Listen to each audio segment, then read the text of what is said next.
Chris Brown. He was like, you know we on vampire hours here, right? Okay, let's go. Beyonce and Kelly come hang out with me. He went from Usher to Usher. Quick question for you. What do Justin Bieber, BTS, One Direction, and Chris Brown all have in common? Well, aside from being global superstars, they've all had hit records penned by our guest today, August Rigo. And with skills like that, you know he's got some stories to tell. In 2009, they're like, hey, your songs would be amazing for this Justin Bieber kid. So that's why we invited him here today to join us at Aamama to share some Indian cuisine, to give us some insider secrets, and find out if he can make us the boy band that we were always destined to be. Just let me rock. Love you back to sleep, girl. Maybe not. Maybe that's amazing. Gentlemen, welcome to Aamama. Good to see you. How you doing, man? How are you? Good. Why don't you go to the bar, make these guys a drink? I'll be right back. I'm gonna bring out some food for you guys. Absolutely. We're ready to be impressed. We're ready to be impressed. I am here behind the bar at Aamama. I'm with Shabila. Now, Shabila, I've been here before. I've had a cocktail or two, and you have an incredible bar program. Could you tell us a little bit about it? We try to encapsulate the feelings, the culture, just the experience of being in India, one bite or one sip at a time. Amazing. And what kind of cocktails or even foods do you feel pair well? We're talking Indian cuisine cocktails. What do you think works? Yeah, so when you're talking Indian cuisine, you cannot forget the butter chicken. Okay. So the butter chicken, what pairs really well with the nice sweetness of it would be something with a nice seasoned, little bit of a kick. Okay. The chennai, like local siraku. So what that means pretty much is, well, it's what locals call raw liquor. I'm tapping that one away from my trip to India. Okay. It not only does it have that raw hit of just whiskey, but it also uses tamarind, which is kind of like nice tangy taste to it. Gives that feel of that street food, as well as a little bit of ginger beer just to give it a nice little bit of energy to push right through. Right. And you can't forget the curry leaf, which is unmistakably South Indian. Okay. So you've got that smoothness of the butter chicken, and then it's picked up those pops of heat and energy that you're getting from that ginger beer. That sounds incredible. Do you think I might be able to get one? Anytime. Amazing.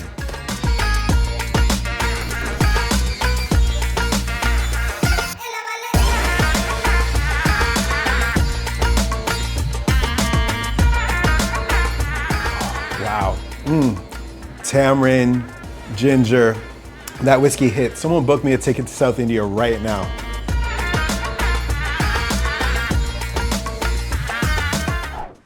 All right, Chef AK, show me what we are gonna be making for the boys out there. I know they're excited, so walk me through what's gonna happen. So we're going to start up with the bindi kurkure.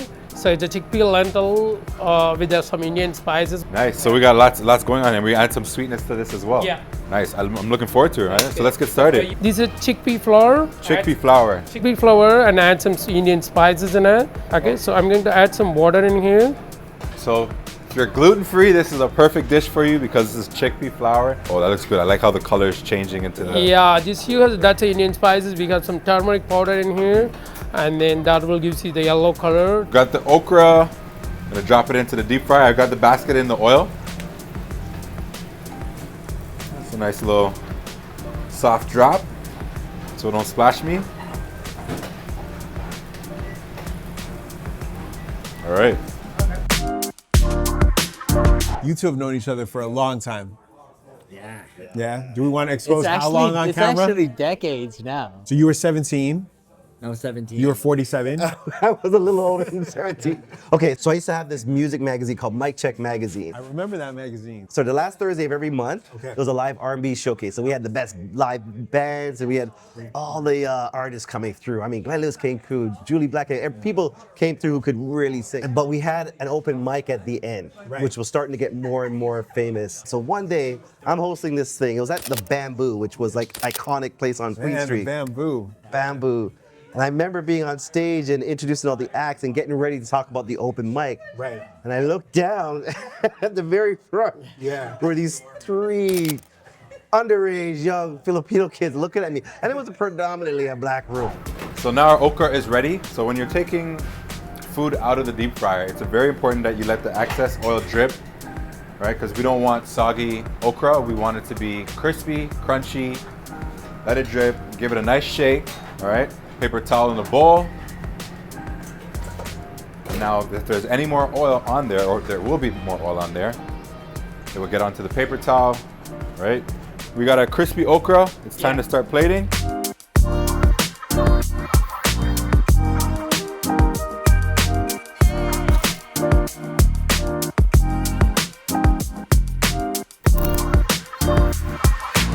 All right, so we got the okra, the nice vegetarian dish. It's gluten-free, and of course I made it. Yes, sir. All right. So here we have, first I'm going to show you the vegetarian dish here. This is the deep fried okra. It's got lots of ingredients in there. Wow. And then here we have the go-on fish curry. Oh, wow. All right, so sea bass. Yeah. That's beautiful. All right. That's an interesting shape. Yeah. So you said predominantly black crab. So they stood out, and they're young. 99%. It was, yeah, so there was like, it was out of 100, we were 3. 97. Right up front. Yeah. So I grabbed them and I bring them around back. I said, what's going on? They're like, yo, we can sing, man. Let us sing, let us sing. The three of them, they're looking at you, they're bouncing around. Right. And I'm like, all right. Yeah. So sing for me live. Right. And when they started singing, I'm like looking around, like, where are the other mics? Where are the speakers? These 3 guys sounded like 5. Right. So I'm like, yo, this is gonna freak everybody out. So of course they came on, they killed, they performed for everybody. Yeah. And that was when I was just starting my record label, and so I had an artist that I was working with. So I said, hey, who are you guys working with? Wound up managing them. We started recording. We recorded a whole album. Yeah. It got deep. It was the first musical experience of my career. So fast forward, after we did all that, we did shoot a video. I've seen the video. The video, You had hair in the video. the video is a song you guys wrote. Yeah. He's glazing over the fact that I said you had hair in the video. I have a cameo in the video. Twist. The chorus. Most forgot about the situation that I'm in. I got a baby girl at home, but tonight she'll be alone 'cause I got part-time love. Woke up this morning in a cold sweat, from my toes to my chest to my forehead. Was dreaming about them things that I had done for a night of fun. Was it worth it? Damn right it was. So incredible, unbelievable. It was so sensual. That song could drop right now. It's called Part-Time Lover. They wrote. It was produced by the group. Yeah. You've had a very accomplished career, but it's predominantly as a writer, as a producer. It's behind the scenes and working with other artists and making hits for other people. So when does that transition go from artist to producer-writer? How I, quote unquote, got discovered was I used to just drive to New York Yeah. and I would post up in front of the record labels with a stack of CDs. Okay. And if you look like you worked in the music industry, if you were like an A&R, whatever, I would just hand you a CD until, one day somebody be like, yo, okay, come do a meeting here. And so I eventually get to a point where people know me, they know I have these good songs, and the consensus around the building was like, yo, the kid can sing, got good songs, but he doesn't look like how he sounds. That was a big thing. Like, they couldn't put a box around what I was doing. I go to a meeting where the president of a huge record company, everybody knows this record company, says, "Hey, I want to meet the kid. I want to see what we could do." So I do I feel like Kanye telling us, I do the whole thing. I go, wow, I buy an outfit. I don't even have the money to buy an outfit, but I buy an outfit. I'm wearing my best clothes, And so we play 3 songs. The president looks and she goes, wow, what a voice, amazing. Where's the artist? Oh wow. And They don't realize that. I'm it's you. dead center sitting there with a with a floral head wrapped them on my head, looking like an Asian Jimi Hendrix. Like, yo, dude, do you not see the star power happening over here? That's crazy. That's crazy. And they go, yo, no, that's August right there. And she says it. She goes, oh, you don't look like how you sound. What else you guys got? And that was the end of my meeting. Wow. Bro. So because they can't see. I mean, that was literally the end of the meeting. I was like, I walked out of that meeting while it was still going on. Yeah. I was so ignored after, like, I just like. Yeah.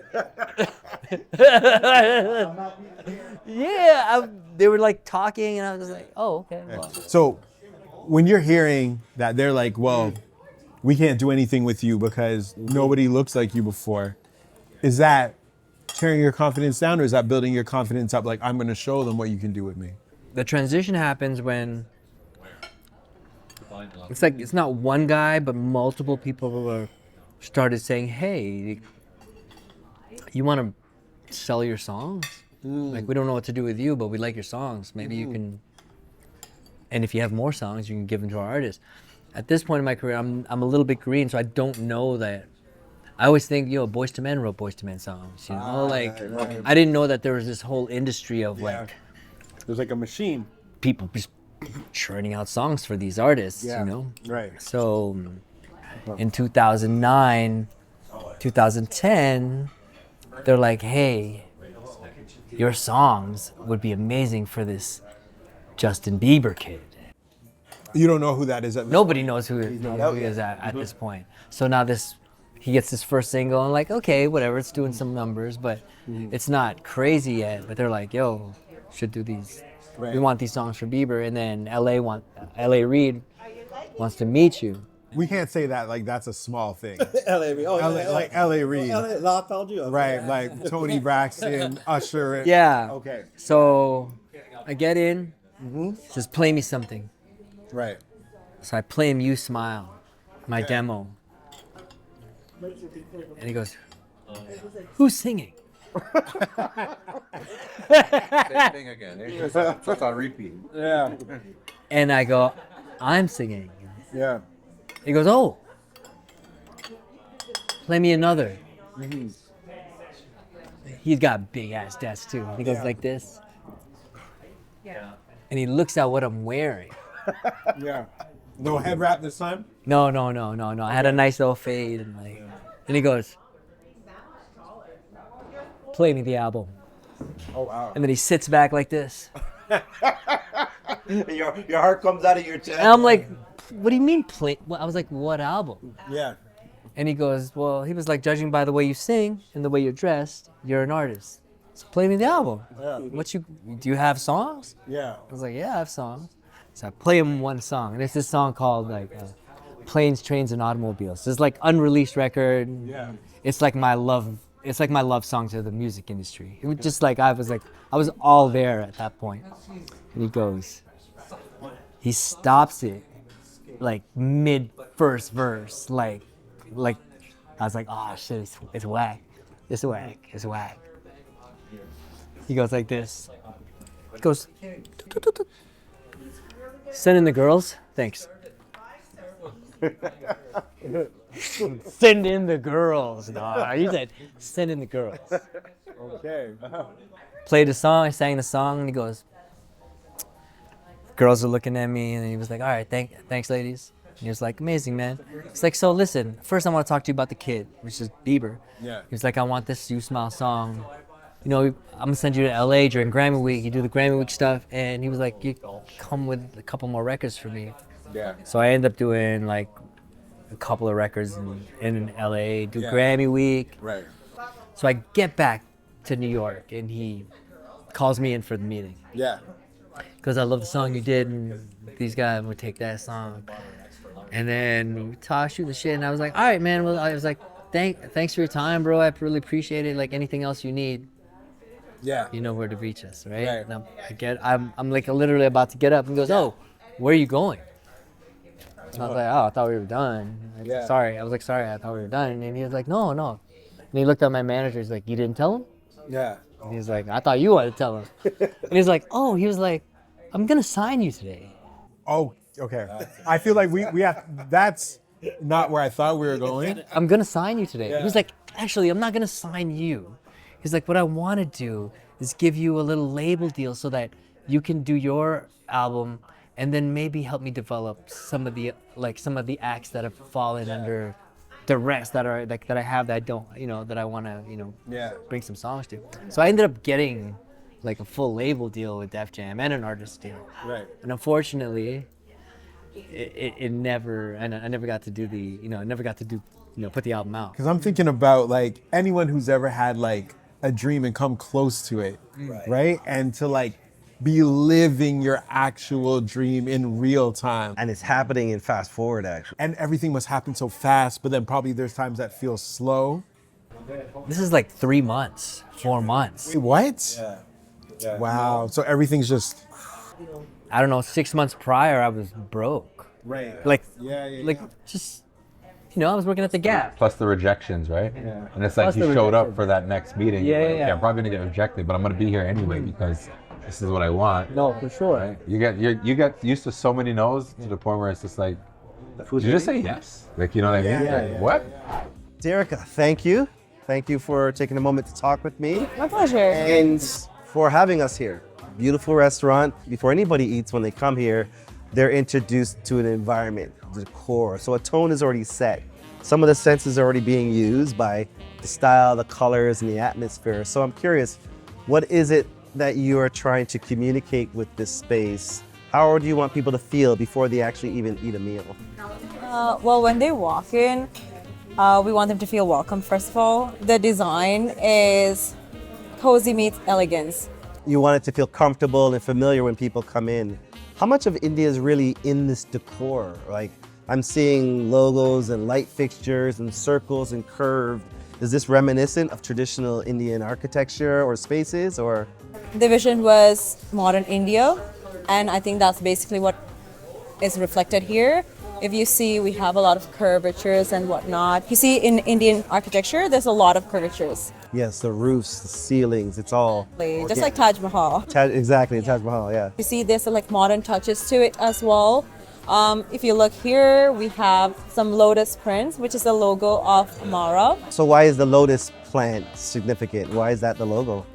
Lotus basically signifies rebirth, growth, and emerging from chaos, which is basically the story of Indian cuisine in general, as well as the immigrants, who have come here. Come here and settle down, and then you can refine and elevate, which is what's happening in this space. Yeah, the colors are definitely pretty modern. There's not a lot of patterns happening. There's not a lot of the golds and the greens and the reds that we would traditionally associate with India. What's really standing out for me is these light fixtures. They're obviously hand blown, they're very powerful, they're unique. So they're making that statement. They got that organic drip feel. It does feel, and once you said the lotus, I see it pulling from there. So it's like a 3D interpretation of the logo. If you see the lamps right here, they have a lot of Indian motifs as well as the dividers on both ends. There's a lot of hand touch. So I see a lot of artistry went into here because the ceiling is hand painted and the textures are there. We got the motifs that are textured. So a lot of care and attention went into detail, even though it's very selective. So that's my preference. I love minimalist design. I'm more of a contemporary artist, so I can appreciate it. It's really, really lovely. So thank you and cheers. All right. Cheers. Thank you. We have lobster. Yeah. There's a chicken 65. Ooh. Yeah, so that's a spicy chicken. This is the beef, I assume? Yes. Oh, yeah, I'm tackling that. All right. This is a self-serve menu, gentlemen. Every man for themselves. Also, Chef, I have to say, that fish, Yeah, fish is the golden curry, the okra, excellent. What I love is there's a gentle spice that's just there. Right. It's not overwhelming, but you're eating spiced food. So Ryan, we've been all through this restaurant, taking it in, the style. Yeah.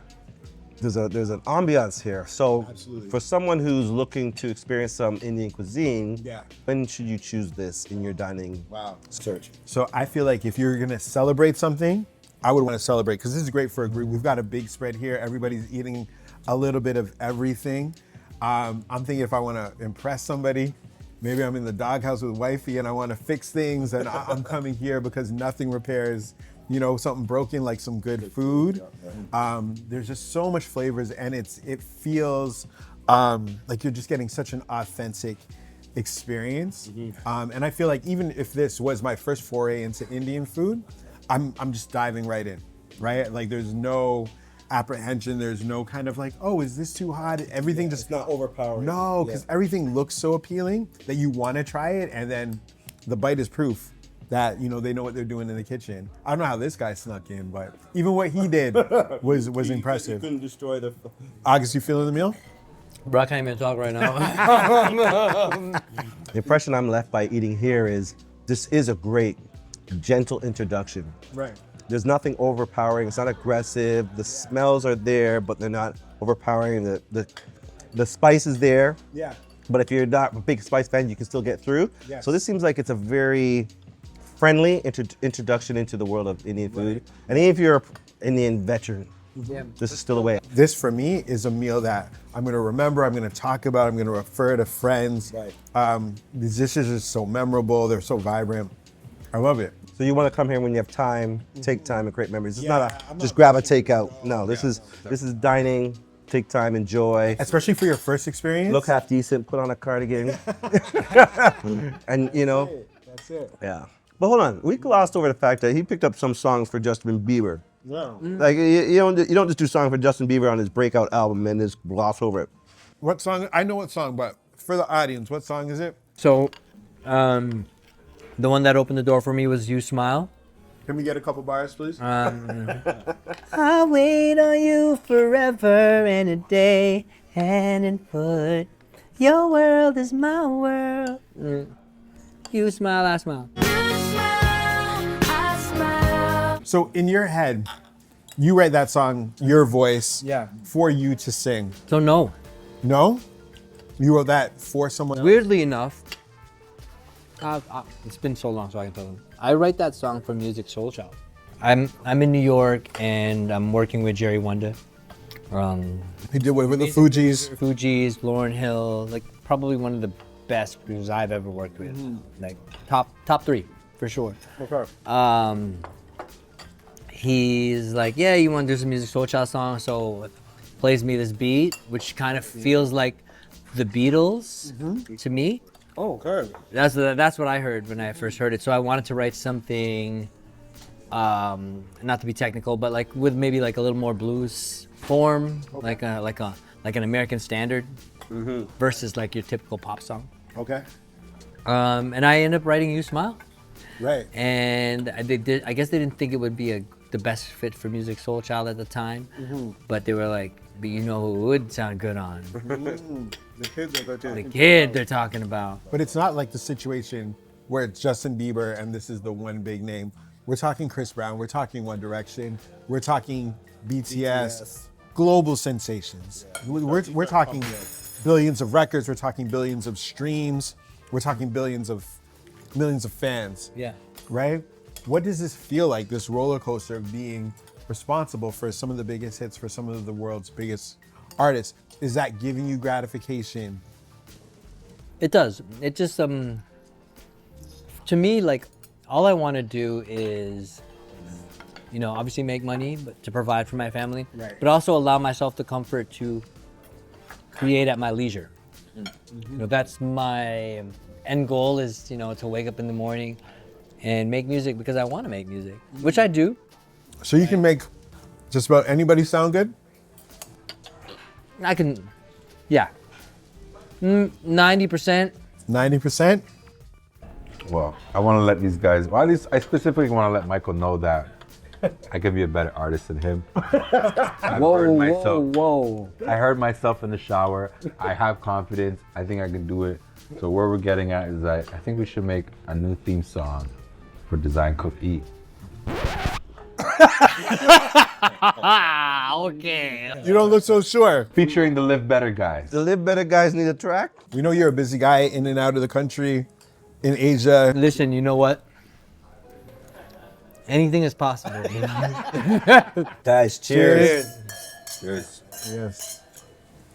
Design, cook, eat. That's Good it. friends, great meals. Yes, sir.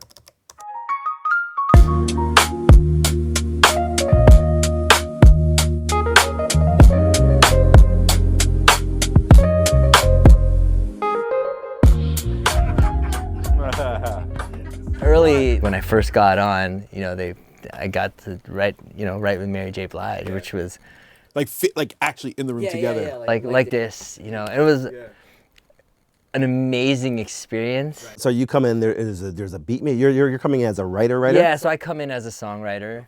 To be honest, when I got in, I was slightly disappointed because what they had up on, up on the computer was like more of like a pop leaning beat versus like the classic Mary. Like I was in there ready to be like, we all love us doing, and I was ready for what's the 411. Like I had that in my head, but at the time I was known for I'd just come off of doing Bieber, One Direction, pop records. So they were, what they were aiming for was like, mainstream crossover record for Mary. So they brought me in, which they used to do a lot for my sessions. And I bombed it, man. Trash, bro, trash. Song was trash. I'm positive she didn't like it as well, but she was sweet. How far does it go? Like, does she actually sing some of the stuff you're writing, or? So we got to the point where I finished the song and we were like, yeah, it sucks. So let's have some wine. Let's have some wine and call it a day, wrap it up. I remember we haven't spoken in a while after we stopped working together, but I get this call. And I said, Danny, yo, Lambie, just had to tell you, man. I just came out of the studio with Mary J. I'm like, no way. He goes, I knew you'd be able to appreciate it. I had to tell you, like, oh my gosh, guy, like, checkbox. Yeah.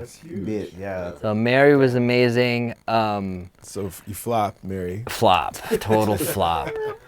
Yeah, that's all. That was the What'd you learn from that experience, though? Sometimes you just got to speak up, like, listen,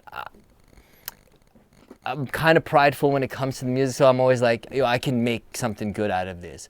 But you can only, if it's not good, or not even if it's good, but if the vibe isn't right with you, you should say something at least, like, hey man, I think I'd do a better job if we did something a little more urban. Or, you know what, I was really in the mood for something a little more up-tempo today. I got this idea that I want to do. Can we, but I'm not very vocal when it comes to that stuff. Like I'm always trying to appease what's happening in the room.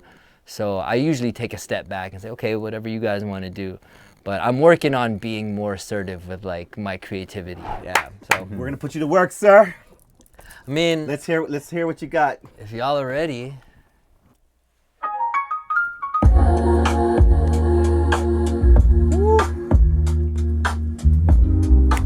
Kept it chill, kept it really easy for y'all. Chris Brown.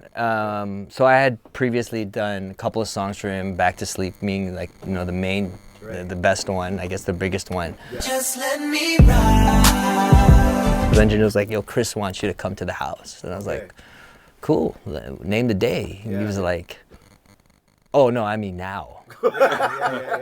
I was like, oh, it's midnight, but okay, sure. So I get to the house, and it's this huge house. This is the crib with the graffiti out front and everything? Yeah. Okay. There's a pyramid built inside his house. You walk into the pyramid, and that's the studio in the middle of the house. Right? So it's a full studio, console, recording booth. When I walked in, there's like floating seats. It's weird, like that protrude out of the wall. And there's just girls sitting on the seats, like listening. They were listening, but they were chilling out. But like it was just cool that they were kind of on the ceiling, floating there.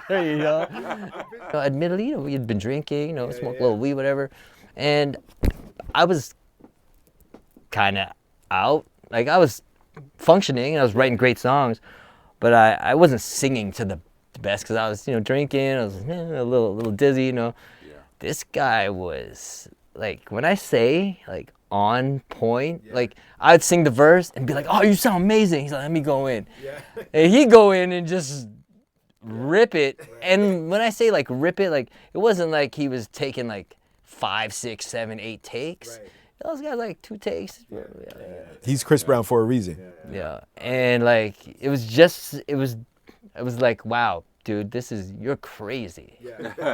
You're crazy. Just to watch, because you know that voice, just to watch him on the mic and just hear it out the speakers, you know, raw, no verb, no tune, like just, like, in Chris Brown auto-tunes his stuff, but I'll tell you on camera, it never needed to be tuned. It's like a sonic thing that they liked. That, you know, that everybody, you know, you were accustomed to that. But yo, he was singing and I was just like, he would come out the booth, like do a backflip, moonwalk out the room. The thing was, it wasn't like I was just there by myself. Like there was other producers, so other creatives, and he was writing the song with me. Another producer play a beat, he'd write that song. Oh, really? Like and then come back. Yeah. Another guy be like, "Yo, I need a feature on this French Montana song." I'd be like, "No problem, let me drop it right quick. Yo, give me like 20 minutes." He'd go in, do a verse for a French Montana joint. Wow. He would leave. So like there was so many things happening, and That so explains why he has like 40 tracks. yeah. So 10 o'clock rolls around, and he was like, "You know we on vampire hours here, right?" And I was like, "Yeah, I'm literally out on my feet." And he was like, "Yo, you want to do another one?" And I was like, "You know what, Chris?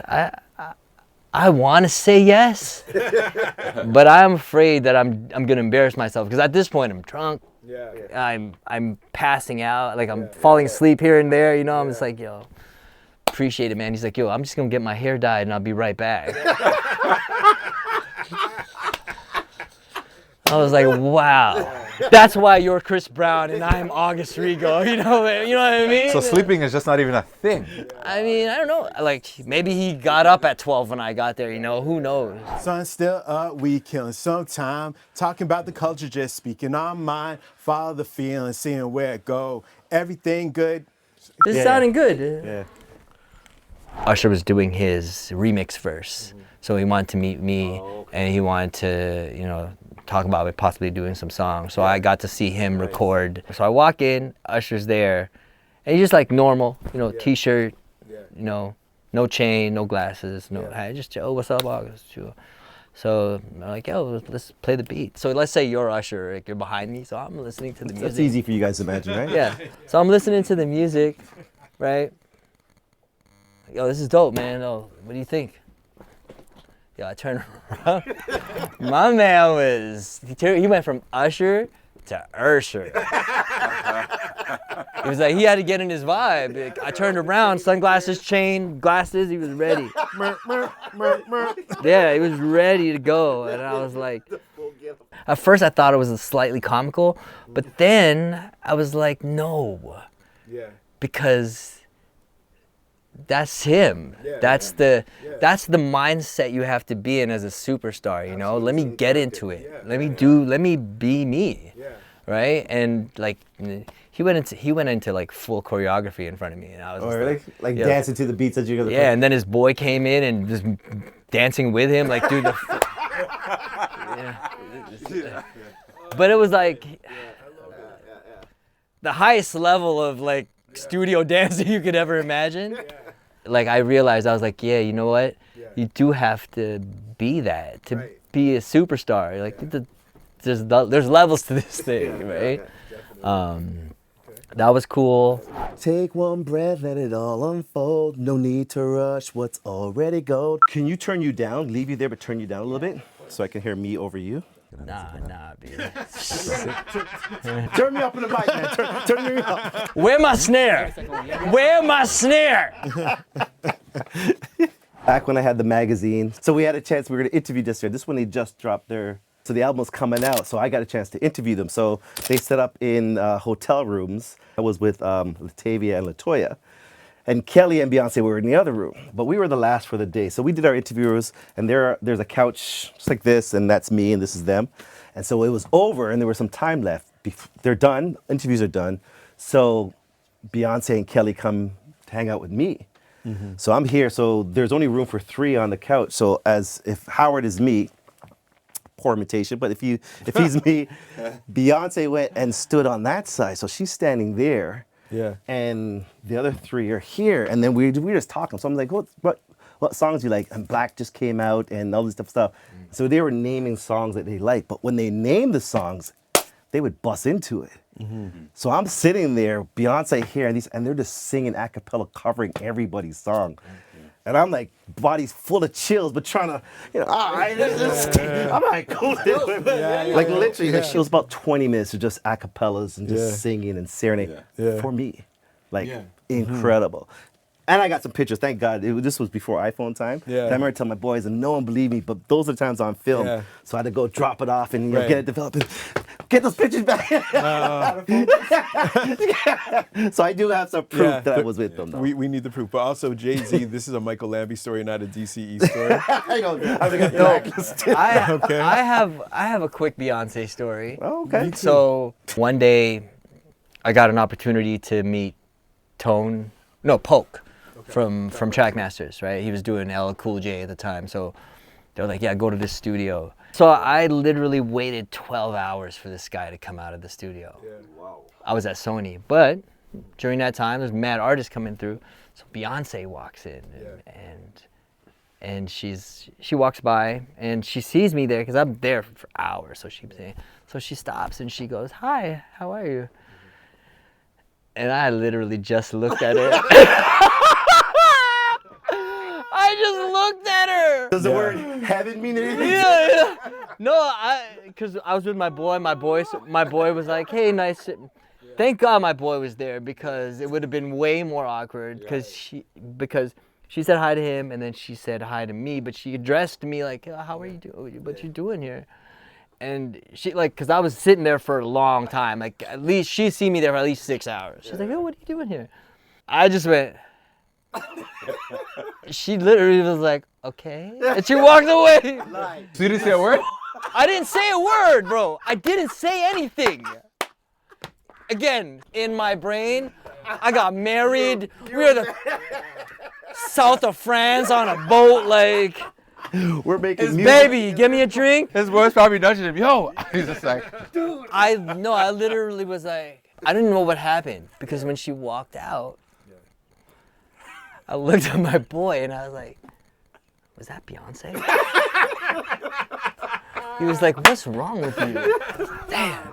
Has anyone not missed the mark in terms of like the outcome? Like, it could sound great, but like the headspace you were in versus what they thought you were talking about, has that ever been different? I'll say this. There's one of the bigger songs that I've done. Yeah. So they wrote this. They reinterpreted my song as this beautiful song about artistry and the struggle, and I wrote the song about a stripper. So I guess it kind of worked. There's beauty in that struggle as well. Little flip, Yeah, it works. It works. What you geared up? The biggest. I like it. Yes, sir. Represent. Chefing in the kitchen, fire on high. World moves fast, so we learn on the fly. Serious heart, but the jokes still land. Switching up the styles, cause we can. I like it. You know what? It sounds like you gotta give me that deep. the voice to Michael McCreary. Yeah, bass. Sorry, my bad. All right. I'm thinking I get the end to like a little solo.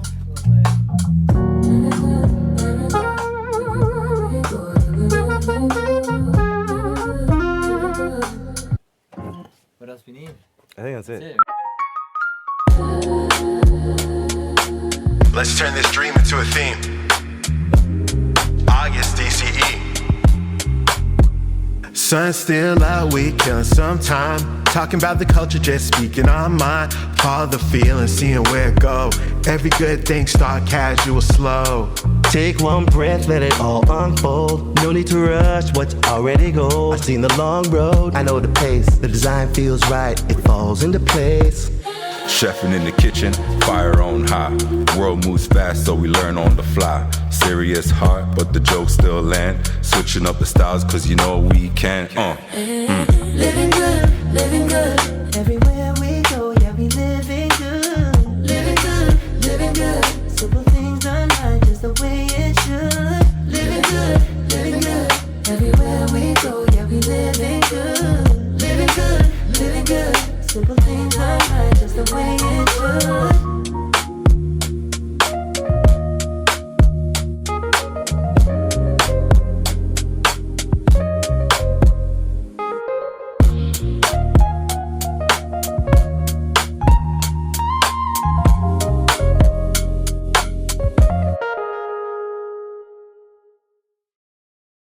I may be biased, but I think we did it.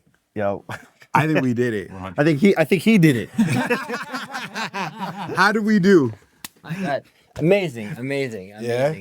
Thank you guys for having me here. Yo, I'll thank be back. Yes. Solo project? I'm 100%. I got it. Only a hit, smash writing, Grammy-nominated producer could do the things that he did today. DCE, the show might have to change. Yo, we just elevated, man. We elevated. We have music through everything. That's it. And we got a theme song. Thanks for watching. Subscribe, follow, comment. And Show buy your the love. album.